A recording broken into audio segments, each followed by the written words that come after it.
I'm so proud of me. Put the streets on top where they supposed to be. The sky is the limit, that's what Jesus said. Jesus said. Yo, man, who would have thought Vlad will be beefing with a wrestler? Now, Vlad had AEW Swerve Strickland up there, where for like 2 or 3 videos, he was kind of like getting on Booker T. And, WWE and stuff like that, right? And Vlad, I know Vlad is not all into the wrestling thing. And so he's going to ask questions, and if it's some beef there, he's going to probably try to pick it and do what he do. And Vlad is very good at what he does. So Booker T said, he put out a tweet or whatever. He was like, yo, I had turned it down. Because he had responded to Swerve, saying how he was disappointed. He was like, yo, I wasn't going, like, I had the opportunity to go on Vlad, but I turned it down. And that struck a nerve with Vlad. Vlad is in his era where if you say anything that he feel like you lying about, he gonna pull out the receipts.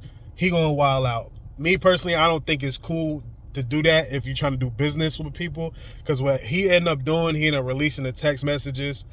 And the text messages from 2020. And it's basically like, yo, Book, I would like to get you on the show. Booker T was cool with it. And I'm gonna just stop it there. Vlad,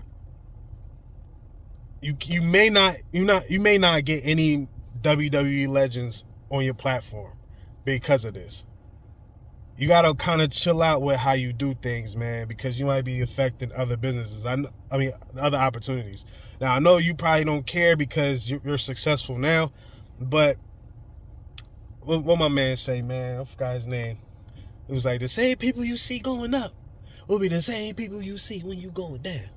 That's what's going to happen, Vlad. VladTV is not going to last forever. You know what I'm saying? Like, it's going to last as long for, I feel like it's going to last for another decade, but you never know. I thought World Star was going to be around for a long time. I thought Twitter was going to stay Twitter. You know what I'm saying? So, you never really know. But back to the story, he had released the text messages and all that stuff, right? And then Booker T's name started getting smeared and crazy. You feel me? Everybody like, yo, Booker T lying and this and that. And Booker T came back out.